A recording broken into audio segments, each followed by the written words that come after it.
इस कम एज में यार आखिर इमाद को क्या ऐसी जल्दी पड़ गई रिटायरमेंट की? तो यार सारी बात पैसे पूछो की है। आपको पता नहीं है कि पैसे कमाने हैं इमाद वसीम को?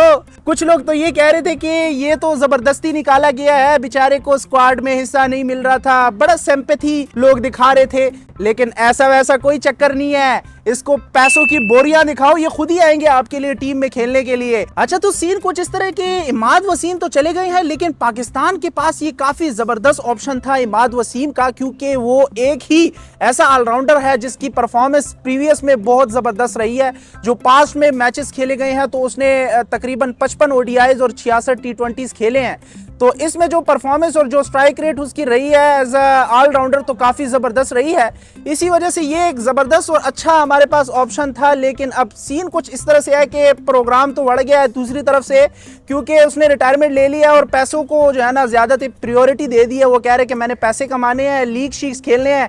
अभी जो है ना बिग बैश के साथ उसका मुआहदा हो गया है। हफीज ने जाके इंटरव्यू में कहा है कि मैंने कॉल किया है स्पेशली इमाद को भी और आमिर को कि आप आओ भाई, हमें आपकी जरूरत है। अवाम भी आपके पीछे काफी उदास है कि ये दोनों तो काफी जबरदस्त प्लेयर है और टीम का हिस्सा ही नहीं है। जैसे कि आपको पता है कि इमाद वसीम और मोहम्मद आमिर की आजकल बड़ी क्लोज दोस्तियां शोस्तियां चल रही हैं। टीवी शोज और प्रोग्राम्स में भी बैठ के दोनों ही आपको नजर आ रहे होंगे टीम के पीछे बातें करते हुए। लेकिन अब जब Mohammad Hafeez director head coach भी कह लें कि उसने जाके स्पेशली इन दोनों को कॉल किया है कि आप आए, तो दोनों भाई मुनकर हो गए। दोनों ने कहा है कि हमने नहीं खेलना पाकिस्तान के लिए, हमने सिर्फ पैसों के लिए खेलना है, हमने लीग्स के लिए जाना है, बिग बैश खेलना है, T10 में जाना है, लीग्स वीक्स को जाना है। इन लोगों ने प्रायोरिटी दी है।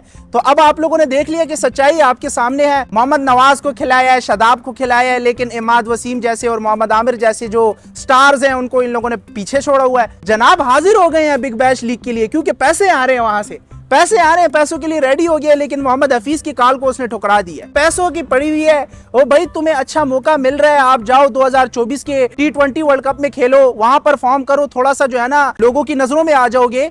आपने नसीम शाह को नहीं देखा कि अचानक से उभर गया है? वो हसनैन भी तो उसके साथ था, वो क्यों इतना फेमस नहीं हुआ? नसीम शाह ने परफॉर्म किया। अभी जो है ना एड शेड्स भी आ रहे हैं, लोग उसको प्रमोट भी कर रहे हैं, फिर वहां से भी आपको पैसे आ जाते हैं। लेकिन ये मेरे ख्याल से बहुत ही जल्दबाजी में इसने डिसीजन ले लिया है, अब तो कुछ होना नहीं है। दूसरी तरफ जो आजम खान पे PCB ने लगाया था जुर्माना, जो उसके बैट पे फलस्तीन का झंडा बना हुआ था, तो मेरे ख्याल से दूसरों के कामों में तुम लोग टांग अड़ाते हो ना, तो ये हरकत आप लोग छोड़ दो। पहले आपने रिजवान को प्रेशराइज किया था जब उसने फलस्तीन के हक में पूरा मैच वकफ किया था जीत के, तो PCB ने जाके कहा था कि ये ट्विटर पे जो पोस्ट डाला है इसको डिलीट कर दो। मोहम्मद रिजवान को कहा है और रिजवान भी डटा रहा है कि भाई कौन सा ऐसे मैंने गलत काम किया कि मैं पोस्ट डिलीट करूंगा। जो आजम खान ने किया है और फिर उस पे जो भरपूर रद्द अमल आवाम ने दिखाया है, तो यार जबरदस्त हो गया। तुम लोगों ने जिस तरह से सपोर्ट किया है, तो फिर जुर्माना भी PCB ने जाके हटा दिया है आजम खान से। ये जिस वक्त जो वर्ल्ड कप जीते थे ना, तो उस टाइम भी ये इंडियन फैंस लगे हुए थे, धमकी भरे मैसेजेस जो कर रहे थे, तो उसका रिस्पांस तो फिर आपको मिलना होगा ना। तो इसीलिए उसने भी जाके पैर रख के आपको दे दिया उंगल,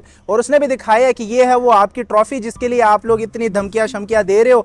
तो ये जो हरकतें उल्टी सीधी होती है ना, उसका जवाब भी फिर आपको मिलता है। PSL की तरफ थोड़ा आ जाते हैं कि ड्राफ्टिंग का ऐलान भी हो चुका है। जो तारीख सामने आई है 13 दिसंबर को तमाम फ्रेंचाइजीज ने टीमों की सिलेक्शन करनी है। जो बड़े बड़े प्लेयर्स ने इस बार हिस्सा लिया है उनको पिक करेंगे। सबसे पहले आई थिंक क्वेटा ग्लेडिएटर्स है मेरे ख्याल से, उसको दिया पिक। खैर जो भी है आप लोग देख लिया करें। तो अब सीन ये होना है कि कुछ डील शील हो गई है इमाद वसीम और हसन अली के दरमियान। आपका इमाद वसीम छोड़ गया है कराची किंग्स को और चले गए हैं सीधा इस्लामाबाद यूनाइटेड। अब पता नहीं कि इस्लामाबाद यूनाइटेड का कप्तान कौन होगा, इमाद वसीम होगा या शैडी को रखेंगे, ये तो खैर फिर बाद में ही पता चलेगा, आपको बताऊंगा। साथ साथ मोहम्मद आमिर ने भी भाई जाके कराची किंग को छोड़ दिया है और चले गए हैं सरफराज के पास क्वेटा ग्लेडिएटर्स में।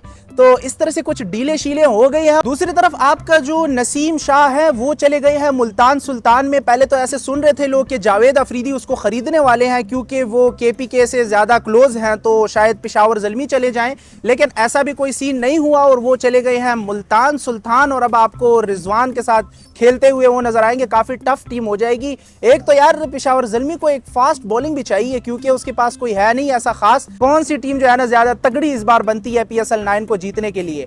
दूसरी तरफ PSL 9 के वेन्यूज के हवाले से कहा जा रहा है कि इस बार PSL जो है ना वो बाहर कराया जाएगा, बाहर के वेन्यूज में।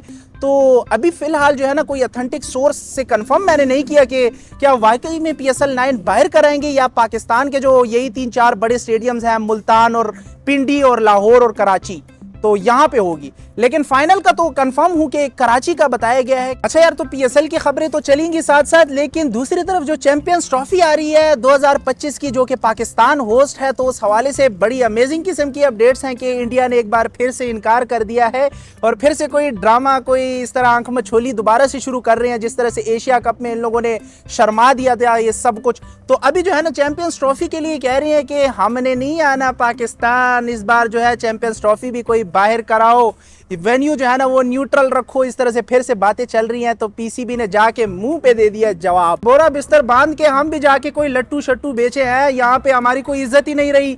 मतलब चैंपियंस ट्रॉफी भी हम होस्ट करेंगे तो वो भी जो है ना इख्तलाफात आगे पैदा करेंगे, दूसरी तरफ एशिया कप में भी यही सब कुछ चल रहा था। तो फिर ऐसा कर लेते हैं ना कि ये पाकिस्तान को बिल्कुल नक्शे से ही गायब कर देते हैं। यहाँ पे तो कोई मैचेस वगैरह कोई जानता ही नहीं है कि क्रिकेट कोई चीज है। यहाँ पे ना ऑस्ट्रेलिया आई है, ना यहाँ पे न्यूजीलैंड आई है, ना यहाँ पे श्रीलंका ने कोई मैचेस वगैरह खेले हैं। यहाँ पे भाई हर तरफ सिक्योरिटी के मसले मसाइल है। ये तुम लोगों के बहाने हैं जो कि अब इस बार चलने भी नहीं है। लेकिन खैर, हमने भी क्लियर कट कह दिया है, ज़का अशरफ ने कहा है कि अगर आपने नहीं आना तो ना आए, चैंपियंस ट्रॉफी तो पाकिस्तान में ही होनी है, सारे के सारे मैचेस यहाँ पे खेलेंगे। अब आगे क्या होगा ये तो साथ साथ आप लोगों को मैं बताऊंगा और इस पर ज्यादा मैं बहस नहीं करूंगा। ये एशिया कप में जो जो हरकतें की गई हैं ये सब आप लोगों को पता है कि कौन सही है कौन गलत है।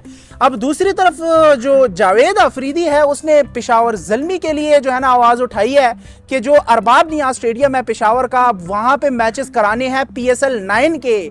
तो बहुत से लोगों के दिलों में ये आ रहे हैं कि क्या पेशावर स्टेडियम में मैचेस हो सकते हैं या नहीं PSL 9 के। तो जैसे कि आपको पता है कि मैं डेली अपडेट्स आपके साथ शेयर करता रहता हूं, तो वहां पे काम तो आपने देखा है कि किस तरह से चल रहा है। अभी पिचेस की तैयारी भी वहां पे शुरू है, वहां पे ग्रास की प्लांटेशन वगैरह इर्द गिर्द हो चुकी है। बट मुझे ऐसा लग रहा है कि थोड़ा सा नामुमकिन सा लग रहा है, क्योंकि वहां अभी तैयारी उस लेवल की नहीं हुई कि वहां पे अब मैचेस करवा दे। खैर, अभी इस तरह से जावेद अफरीदी ने ट्विटर तो कर दिया है कि पेशावर का जो होम ग्राउंड है पेशावर अरबाब नियाज़ स्टेडियम, तो वहां पे भी मैचेस इस साल रखवाएं। अब देखते हैं कि आगे होता क्या है। तो ये कुछ आजकल की लेटेस्ट इंटरेस्टिंग अपडेट्स आपके साथ मैंने शेयर की। मिलते हैं अगली वीडियो में। वीडियो को लाइक कर ले और जिन लोगों ने चैनल को सब्सक्राइब नहीं किया तो सब्सक्राइब कर ले। मैं मिलता हूं आपसे अगली वीडियो में। अपना ख्याल रखिएगा। अल्लाह हाफिज।